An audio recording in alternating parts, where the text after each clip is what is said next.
I got many secrets under my tongue, the best ones slipping away, but not on deaf ears. Got a feeling like I'm centuries old. The hours, they turn into minutes, they turn into years.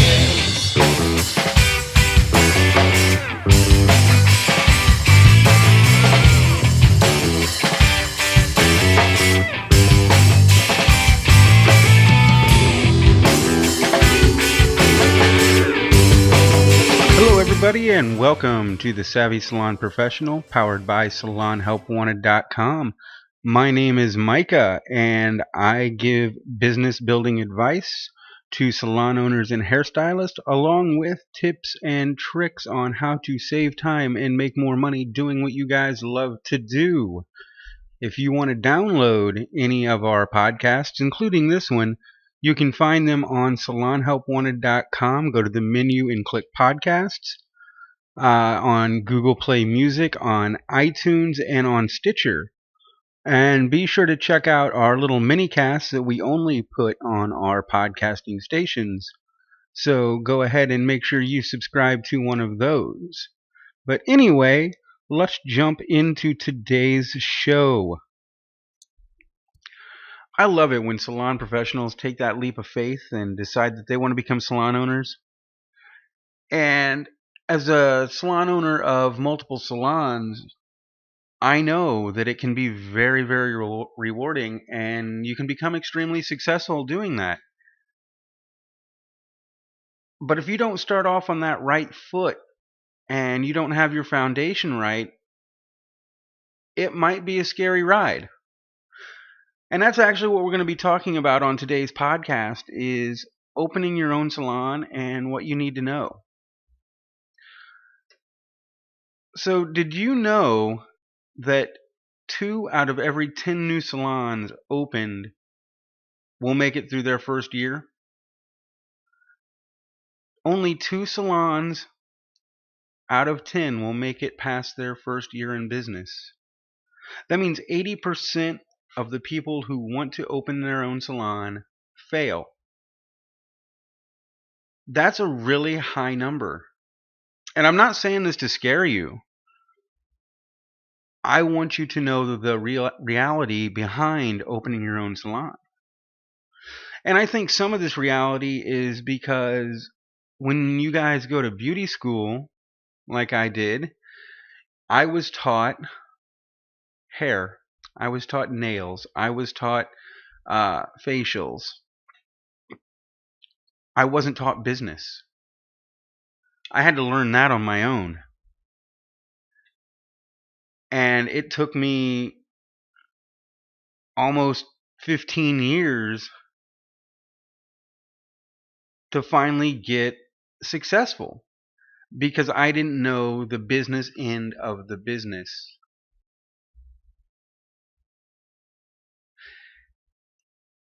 And with that said, I think they should incorporate that into beauty school, whether that means prolonging the hours. And that's a whole other thing too, salon hours. When I went to beauty school, I had to go for 1,500 hours. And then I moved to a state that only needed 1,200 hours. Now, I can see a vast difference in hairstylists that go 1,500 or more hours compared to the ones where I'm at in Florida who go 1,200 hours. I really think that the United States needs to go to a consistent amount of hours for beauty professionals. I'm really for that. And I also think they need to incorporate business classes into that program. And I think we'll have a lot less people fail and a lot more business growth in our industry. So let's go on and talk about some of these things that you're going to need to know when opening your own salon. But the first thing you're going to need to know is your budget. You're going to need to know what your budget is, how much you have, and what's this business going to cost me to run.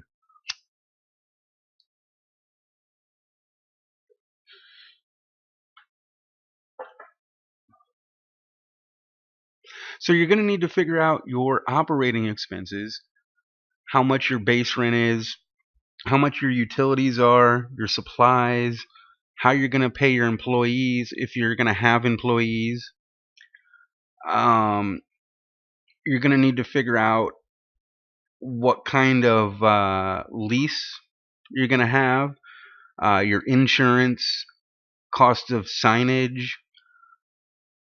There's a few different things there that you're going to need for an operating expense. You're also going to need to know if your state has business taxes, like that you actually like a tax license you have to pay for. Some counties have a tax license that costs you $100 a year. Some cities have the same thing. So you need to do research on that to see what your licensing expenses are. The state board is going to need a licensing expense to license your salon. So you want to know, and those are also those all these licenses that I'm talking about. They are either renewable, either by or every 2 years or every year, depending on your location. So these are all operating costs of business and not just one-time fees. So you need to get all that saved up, and you want to save up your rent for at least 3 months, maybe more if you can, your utilities for 3 months, your supplies for at least 3 months, and you want to basically get all your operating costs, whatever it is, you want that saved up for about 3 months, just in case. Uh, you come in and you don't start making money right off the bat. That way you have some money set back so you can help grow. You're also going to want to save money back for advertising. And I can't stress how important advertising is when it comes to opening your own salon and it being a new salon in an area. You want to get your salon up on Google Places. You want to do all of that. I actually have a podcast that's already up on our podcasting channels on how to advertise your business online. So definitely check that out. But you always want to have an advertising budget of at least $200 a month for the first 3 months. That way you can add on to that budget as time goes on. And I'm just going to give you a rough example of the operating cost. Let's see, this is for an 8-chair salon. So if you want to have a smaller salon, it's going to be cheaper. If you want to have a bigger salon, it's going to be more expensive. But right down the middle of like an 8-chair salon, it's gonna put you somewhere in the middle of between $10,500 and $20,000 a month. A lot of these expenses are actually due to rent and your utilities. Actually, it takes a lot of power to run an 8-chair salon. The average utility bill ran me about $400 a month in the state of Florida. So your rent is also a big part of that estimate there. Your area rent might be cheaper. Where I'm at, rent is on average anywhere between $5,000 to $8,000, even more depending on your location. So you really want to take that into consideration. So know your monthly expenses before you jump right into getting your own salon. So the next thing we want to do is look at what your salon model is going to be. Now your model is going to be your brand. It's going to be how your salon is run. It's going to be what you use when you want to grow your salon. So there's various types of brands or models out there that you can choose from, and we're going to go through some of them. And you'll want to do some research, and you really want to figure out what is best for you. So the first one we're going to go over is the budget salon. Now, the budget salon is going to be a salon that offers affordability. It's going to work mainly on volume, and you're going to find these salons in lower income or fixed income areas. So around here, you find a lot of budget salons near the mobile home parks and the retirement mobile home parks around here. You'll find uh, salons that do $10 haircuts and $25 hair color, and they're working on volume. So if that's what you're looking for, then a budget salon is right for you. Then we're going to talk about the express salon. Now, your express salon is going to be geared more towards your professional people or people who are on the go. They they're one of these people that has to be somewhere in a quick period of time. So express salons services usually take less than an hour, and they do services like blowouts, um, mini keratin treatments, express keratin treatments, waxing, stuff like that.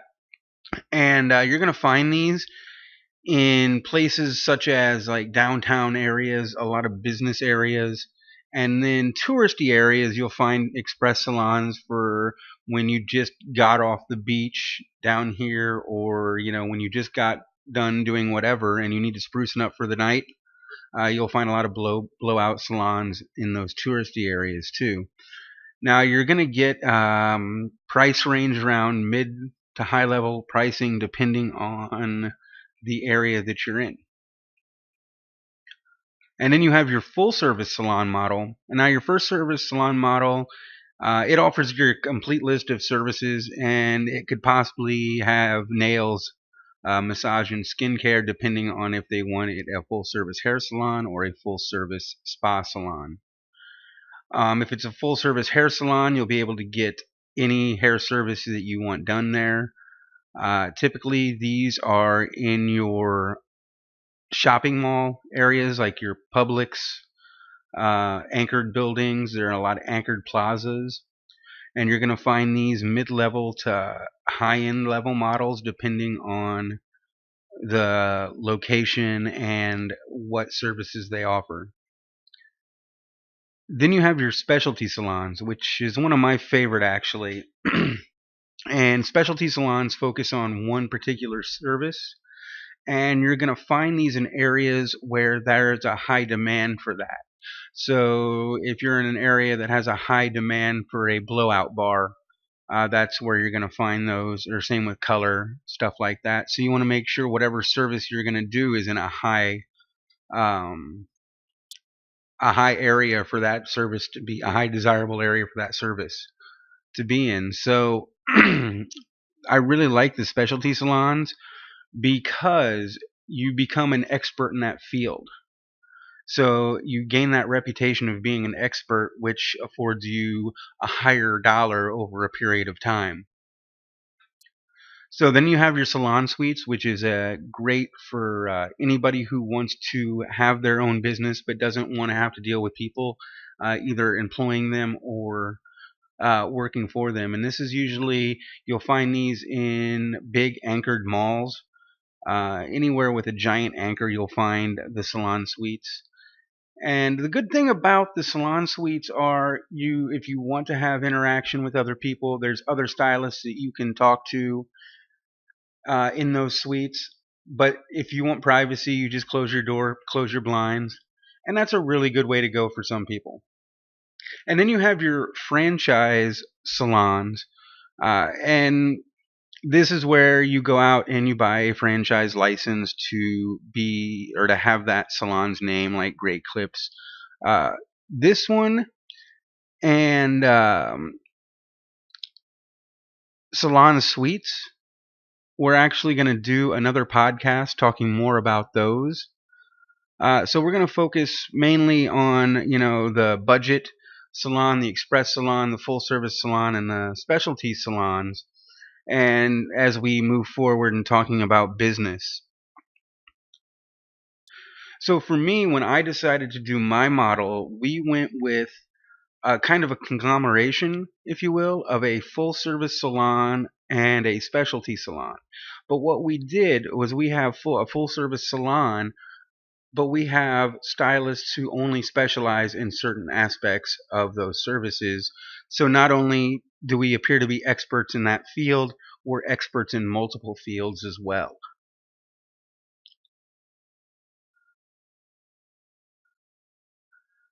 So now that we have a little bit of knowledge on the salon model, we need to talk about actually going out and finding a salon. And there's a couple different things that you can do. You can go out and you can find a building that is for lease. You can remodel that building, buy equipment for that building, and set it up however you want. And if that's in your budget and that's what you want to do, that's great. And it might actually be simpler in the long run to do that. So we're going to talk a little bit about the difference between buying a turnkey salon compared to buying or renting a space and creating a salon. Essentially, you can do the same with both when it comes to creating the space, because once you buy the salon from someone else, you can remodel that into any way you want.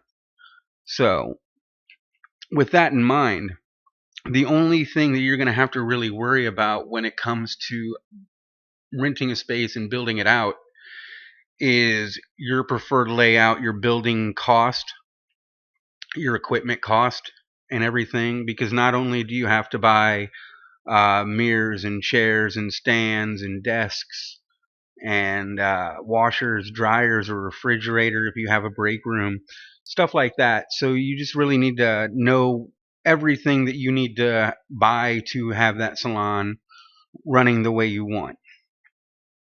And then it just takes time to put it all together and get it open.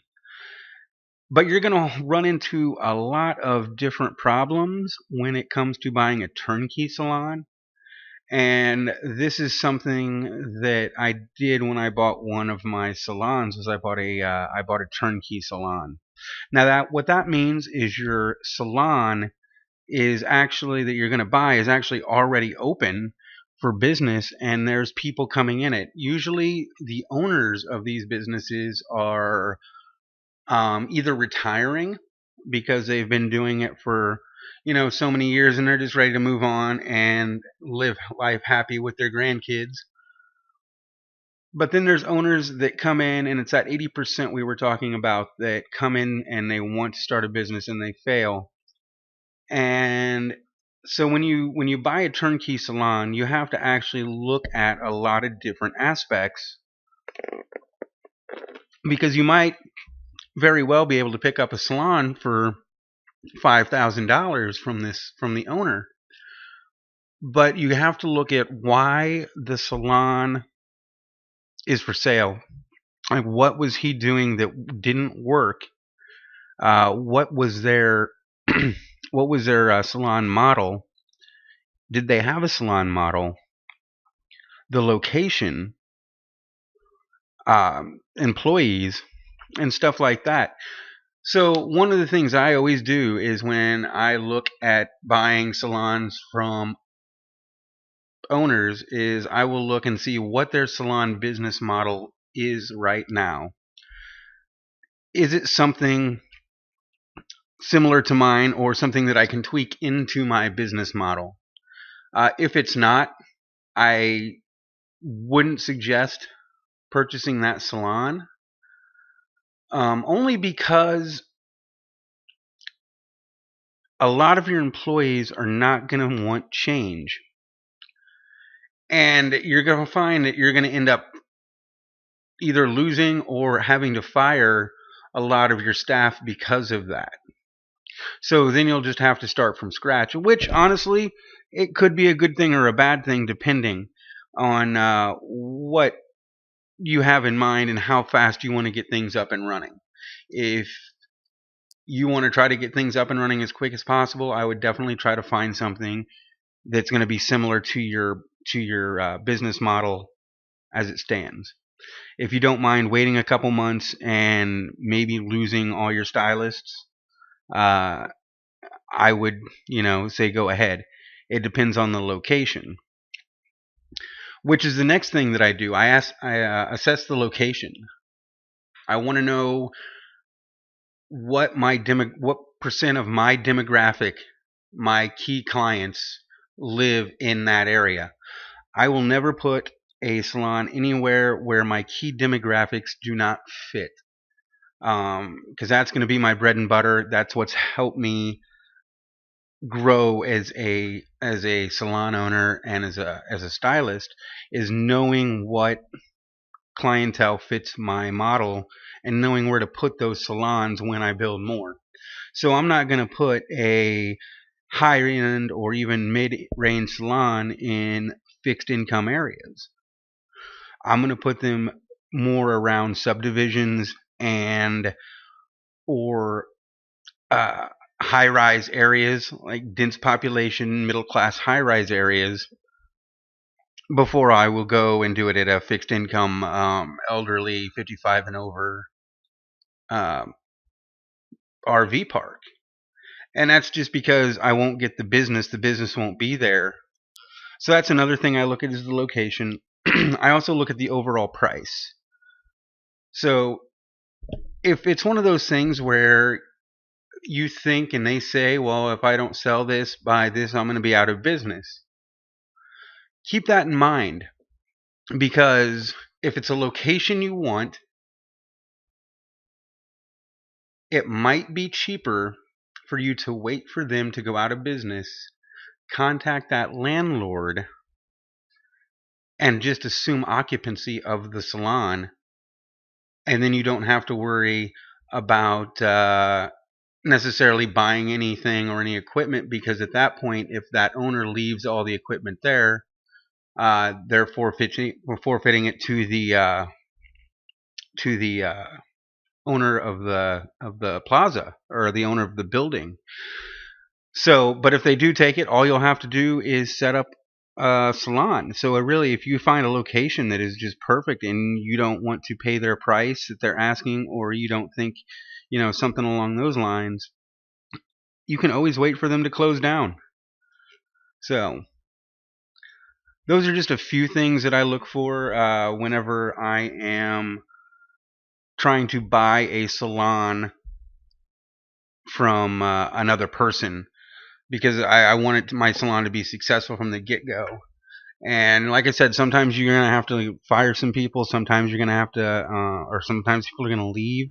So whenever you're looking at turnkey salons, never expect there to be any stylist working for you. So we went over that. Now I need to take a quick break, but when we come back, we are going to be talking about paying, and how to pay your staff, and what options there is out there for you. So stay tuned, and we will be back very shortly. So I was going through my Kindle the other night. I was looking for a children's book to read to my kids before they went to bed, and I came across this amazing book called When Dinosaurs Come Alive by Brett Brandon. I read it to my kids and they loved it, and for weeks now they have been raving about how much they want me to read that every night. I had to actually give it a rest a couple nights, because I'm now able to read it without looking at the book. So anyway, my kids love it. Hopefully your kids do too. Check it out. It is When Dinosaurs Come Alive by Brett Brandon.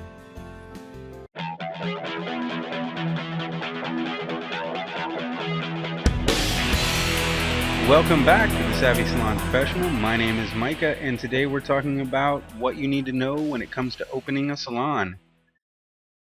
So where we left off was we were talking about pay structure. And the first thing that most people ask is, do I pay hourly or do I pay commission? Well, the answer to that is you're going to pay hourly or commission, whichever's better, or you're going to pay hourly. You do not want to pay hourly and commission, which means you're paying their hourly base rate and their commission on top of it. I just don't see that as being a viable option. Unless you have the money to do that, and then you want to give your employees a nice bonus, I don't see that as really being a viable option in this business. But if you pay them commission, you actually have to make up for their hours if they don't hit their hourly salary or weekly salary. So if you have a schedule of 40 hours a week and your stylist doesn't make enough to match that or to surpass that, you actually have to cover that. If not, what's going to happen is eventually the government's going to catch up with you, and you're going to have to pay a lot of money in fines and taxes and everything like that. So, to do everything legally and above board, I would suggest that you pay hourly or commission and cover that hourly rate. Another thing about that is if you only pay them commission only, they're not actually employees, they're considered booth rent. So any steadfast rules like scheduling that come up, they don't have to abide by those because you're not paying them their hourly rate. They're considered booth renting. So what I would suggest is to get a payroll company. They're fairly inexpensive, and they'll do everything for you and give you their reports so you can do your taxes at the end of the year. So now, when it comes to paying your staff, there's really no right or wrong solution. You can either set your prices at a level system and pay them commission rates on certain levels, or you can pay them, or you can set like a standard price, and that's what everybody gets paid as per what they do. So if they do a haircut at $35, they get their whatever commission off that. What I find that works great is a level system. So the level system that I use is your level 1 stylist coming on board gets a 40% commission or hourly. A level 2 stylist gets 45% commission or hourly, and there's a price jump in services. And that goes on all the way up to level 6, and there's always price jumps, so they're always exceeding that that minimum wage that you would have to pay, which is making you more money in the long run. So that's why I like that system. I'm not limiting myself to any set dollar amount. And this way you can put goals in place to make sure your stylists succeed to hit those next levels.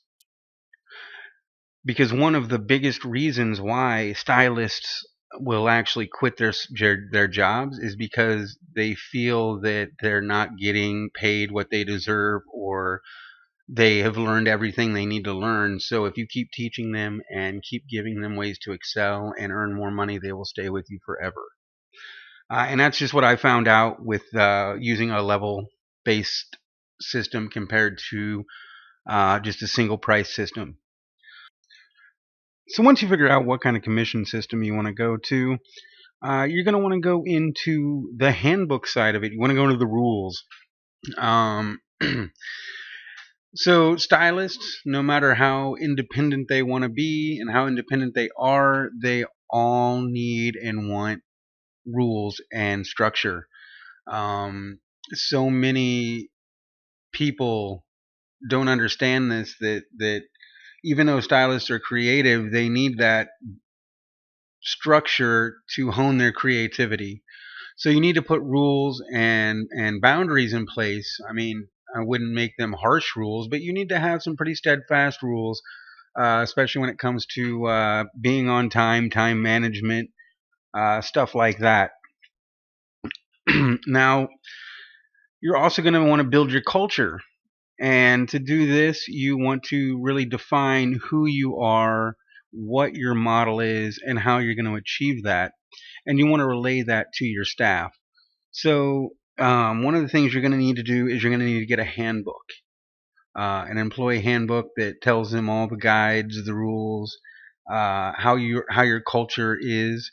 And for example, if you take a look at some of these fast food chains or even franchise salons, there's always systems. And if you've ever worked in a franchise salon, you notice there's these systems that they always go by. That's there for a reason. We might not like them, but they're there for a reason. It's to help everything go smooth, and so the salon actually melds and becomes one, great place to be. Now, one thing I have learned in the past, and I use this on a regular basis, anytime I create a new system, I determine if that system works by if my employees follow it. If they're missing steps, if they're not following it all, my system's flawed. I need to go back and I need to revamp that system. Because if your system works, it's easy to understand and people will do it. Now, don't get me wrong, you're going to have your couple that try to buck the system every now and then. But for the majority of it, if a system's easy to follow, people will do it. So if they don't follow the system, then I change it. So remember that when you're also working on your systems. And then always be open to revamp stuff too, in your rule book and in your culture book. If you find something that you want to do that you like and you think will help, implement that. And you have to do it the right way when you implement new plans. You want to let everybody know what's going on, and you want to keep everybody on the same page. So,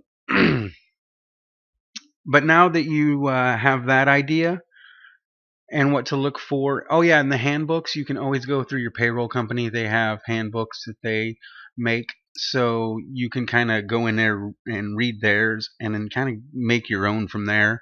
There's going to be some stuff in there that is legal stuff that has to be in there, and then there's going to be stuff in there that you're going to put in there and you're going to change to fit your culture.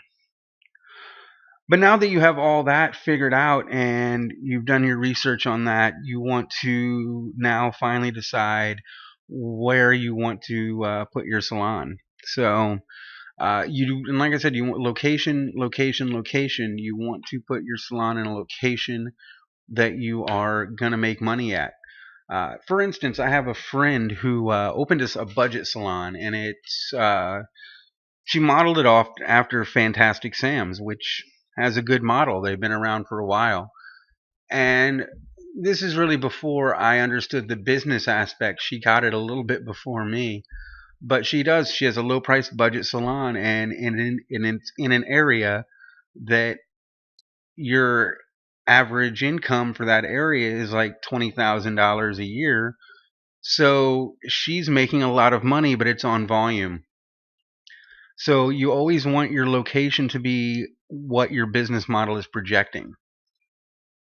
And when you finally go out to find your location, always make sure you have a real estate agent with you, one that is specifically for commercial real estate. The reason that is because they can broker deals that you can't. So just as an example, when I bought my first salon, I got into a net 3 lease. And in that lease, it stated if anything broke down, such as the air conditioner, the hot water heater, anything like that, I was responsible for paying that. So, in fact, my air conditioner did go out and it cost $4,000.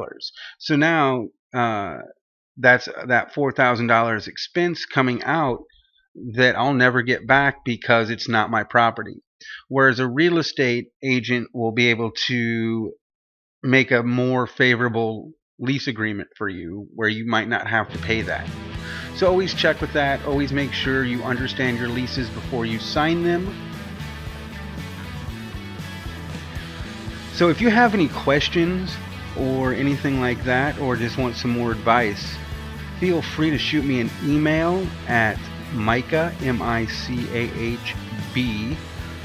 That's Micah B at salonhelpwanted.com, and I'll be sure to answer you back and hopefully help you grow as a stylist or a salon owner.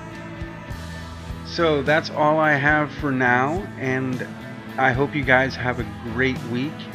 doing what you love and loving what you do.